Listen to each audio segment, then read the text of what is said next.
क्या recce healing से व्यक्ति अपनी मानसिक और शारीरिक पीड़ा को स्वयं दूर कर सकता है? बिल्कुल कौशल जी, रेकी हीलिंग से व्यक्ति अपनी ज़िंदगी को एक बहुत ही हसीन, बहुत ही खूबसूरत, बहुत ही बढ़िया, पीसफुल, हेल्दी वेल्दी बना सकता है। मतलब सब कुछ कर सकता है। मगर एक प्रॉब्लम है, रेकी हीलिंग हर व्यक्ति के हाथ से नहीं फ्लो होती है, तो इसमें पात्रता जरूरी है। एक व्यक्ति अगर रेकी हीलिंग करना चाहता है, उसे रेकी सीखी हुई नहीं है, फिर भी वो कर सकता है, क्योंकि रेकी तो ईश्वरीय ऊर्जा है। रेकी का मतलब जापानी शब्द रे, ईश्वरीय की ऊर्जा। इसके अलग अलग लोग नाम बताते हैं। ईश्वरीय ऊर्जा है, यूनिवर्सल एनर्जी है। अब इसको आप कुछ भी नाम दे दो, यहाँ बहुत सारे नाम की ऊर्जाएं चल रही है और भी, प्राणिक हीलिंग, ये वो, रामा हीलिंग, ये हीलिंग, संबाला हीलिंग, बहुत सारी चीज़ें चल रही, सब एक ही है। ईश्वर एक ही है, ईश्वरीय ऊर्जा है। तो ईश्वरीय ऊर्जा आदमी खुद अपने हाथों से दे सकता है। अपने हाथ जगन्नाथ इसलिए कहा गया है। हमारे हाथों में एनर्जी होती है, वो फ्लो करती है, सबके पास पावर है, परंतु वो ब्लॉकेज हो जाते हैं। नल लगे हुए हैं लाखों, अब किसी में जग लगा हुआ है, किसी में कुछ कचरा फंस गया है, उसमें पानी थोड़ी आएगा। जो साफ बढ़िया नल है, अच्छी क्वालिटी का नल है, उससे पानी आएगा। तो जैसे पानी सब नलों में आ सकता है, मगर पानी में ब्लॉकेज, नल में ब्लॉकेज होने के बाद पानी नहीं आएगा। वैसे हमारी बॉडी में, हमारे चक्राज में, हमारे भावों में कहीं ब्लॉकेज हो जाते हैं, तो एनर्जी फ्लो करना बंद कर देती है, तो ईश्वरीय ऊर्जा फ्लो नहीं करती है। बाकी हर व्यक्ति अपनी खुद की रेकी हीलिंग कर सकता है, अगर ये ब्लॉकेज वो हटा ले। ठीक है। और अगर नहीं करना चाहे खुद और नहीं कर पाए तो किसकी मदद ले सकता है? वो फिर हम जैसे जो रेकी हीलर्स हैं उनकी मदद लेंगे। मैं रेकी ग्रैंड मास्टरों को पता है, तो हम उसमें बहुत ज़बरदस्त मदद कर सकते हैं। रेकी इतनी ज़बरदस्त है कि जो काम आज तक नहीं कर पाए ना, या जो बीमारी अब तक ठीक नहीं कर पाए आप, या जो मानसिक चैलेंज अब तक आप दूर नहीं कर पाए, उसके लिए आप प्रयास कर चुके हैं, वहाँ पर आपकी बहुत बड़ी मदद कर सकती है। मतलब ये ईश्वरीय ऊर्जा है। तो दवा और दुआ दोनों काम करती है। दवा अपना काम करती है, मेडिसिन अपना काम करेगी, डॉक्टर्स अपना काम करेंगे, और ये अपना काम करती है। तो एक रे 11 आ जाती है, मतलब उसका पावर बढ़ जाता है। कई बार डॉक्टर्स अपना काम कर रहे होते हैं, रिजल्ट नहीं आ रहा होता किसी कारण से, कोई कार्मिक बंधन होता है, कोई रुकावट होती है, उसका दुर्भाग्य होता है, उसके पास्ट के कर्माज होते हैं, तो वो दवा को काम नहीं करने देते। डॉक्टर बहुत बढ़िया है, दवा बहुत बढ़िया है, जीवनदायिनी है, परंतु वो एनर्जी उसको काम नहीं करने दे रही, उसके कुछ उसमें कोई नेगेटिविटी होती है। तो जब हम एनर्जी देंगे उसको, तो उसके वो ब्लॉकेज हट जाएंगे, तो दवा काम करना शुरू कर देगी। और कई बार तो ऐसा होता है कि दवा के बिना भी फ़ायदा हो जाता है, मैक्सिमम टाइम ऐसा होता है। अगर दवा भी लेते हैं तो कोई दिक्कत नहीं है। और कुछ ऐसी चीज़ें हैं जिनमें आप दवा नहीं ले रहे हैं और केवल रेकी हीलिंग करवाते तो आप ठीक हो जाते हैं। परंतु मेन बात यह है कि आदमी खुद अपनी हीलिंग कर सकता है। उसे केवल 5 प्रण लेने होते हैं। अगर कोई व्यक्ति 5 प्रण ले ले तो खुद रेकी हीलिंग अपनी खुद कर सकता है। जैसे पहला प्रण ये है रेकी का कि उसे प्रण लेना पड़ेगा कि केवल आज के दिन मैं गुस्सा नहीं करूंगा, और व्यक्ति पर गुस्सा नहीं करे उस दिन। ये हो नहीं सकता। क्यों नहीं हो सकता? ये सारे हीलर्स हैं, और जो हीलर्स है वो हीलिंग कर रहा है, गुस्सा कर रहा है मान लो, तो उसकी हीलिंग फिर ब्लॉक, मतलब सारे हीलर्स बढ़िया नहीं है। बिल्कुल। हर रेकी हीलर रेकी सीख ली, कहीं से सर्टिफिकेट ले लिया, वो सर्टिफिकेट थोड़ी काम करता है इसमें हीलिंग काम करती है। सर्टिफिकेट का कोई रोल नहीं है इसमें। बड़ा सा सर्टिफिकेट टांग दिया, फोटो गुरुजी के साथ फोटो खिंचवा ली, 3 माला पहन ली, वो काम नहीं करता भाई साहब। केवल आज के दिन में गुस्सा नहीं करूंगा।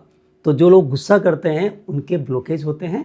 तो अगर कोई व्यक्ति कमिटमेंट ले ले कि मुझे गुस्सा नहीं करना, केवल आज, कल का कल देखेंगे, तो कल फिर भी उसको वापस बोलना पड़ेगा। अफर्मेशन नहीं है, रोज बोलना पड़ता है। केवल आज के दिन में चिंता नहीं करूंगा, ये रेकी का प्रण है, ये उसका प्रिंसिपल है। सेकंड प्रिंसिपल, मैं आज के दिन चिंता नहीं करूंगा।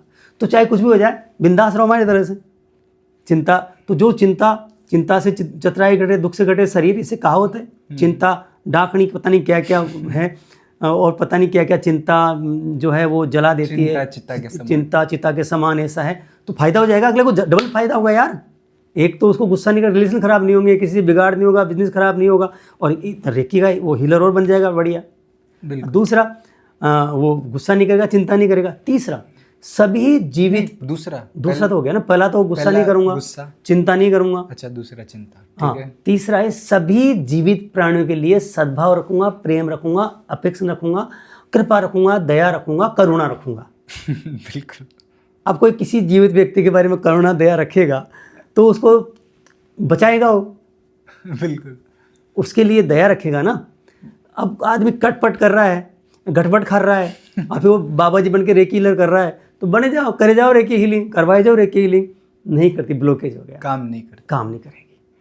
तो तीसरा सिद्धांत है, मैं सभी जीवित प्राणियों के लिए क्या रखूंगा? करुणा रखूंगा, दया भाव रखूंगा। चौथा है, मैं अपने काम से प्यार करूंगा, मैं अपने काम से प्यार करूंगा और अपने काम को ईमानदारी से करूंगा। जो भी मेरा काम है, एनी वर्क, मैं नौकरी करता हूं तो मेरे मालिक के लिए, मैं बिजनेस करता हूं मेरे कर्मचारियों के, मेरे बिजनेस के लिए, मैं आपके लिए यूट्यूब चैनल का वीडियो बना रहा हूँ तो मेरा काम है, ये मेरा प्रोफेशन है, तो इसके पहले मैं वफादारी से वीडियो बनाऊँ। मैं रेकी हीलर हूँ तो ईमानदारी से रेकी हीलिंग करूँ। मैं हिप्नोथेरेपिस्ट हूँ, ईमानदारी से हिप्नोथेरेपिस्ट करूँ। मैं एनएलपी प्रैक्टिस हूँ, ईमानदारी से एनएलपी करूँ। मैं स्वर विज्ञान के बारे में बताता हूँ तो ईमानदारी से बताऊँ। बाकी पैसा मांग लूँगा जहाँ मुझे पैसा लेना है, जहाँ मैं कहूँ मैं फ्री दूंगा तो मैं फ्री दूँ, जहाँ मेरा प्रोफेशन है तो वहाँ पैसा मांगू, पर पैसा लेने के बाद ईमानदारी से काम करूँ। बिल्कुल। तो ईमानदारी हो गई आपकी अपने काम को, ये चौथा प्रिंसिपल आपका हो गया। और पांचवा जो है वो सबसे इम्पोर्टेंट है, ग्रेटिट्यूड जनरल। ईश्वर को धन्यवाद देना। आज तक ईश्वर ने जो आपको दिया है, ईश्वर के जो तोहफे आपको मिले हैं, ईश्वर ने जो भी आपको दिया है, मतलब आपको जो भी मिला है आज तक, उसके लिए थैंकफुल होना, ग्रेटिट्यूड करना, आभारी होना, उन सबका आभारी होना जिन्होंने आपके लिए कुछ भी किया है, स्पेशली ईश्वर के लिए। बाकी जो भी आपके जीवन में लोग आए हैं उनके लिए ग्रेटिट्यूड करना, उनको आभार व्यक्त करना, धन्यवाद करना।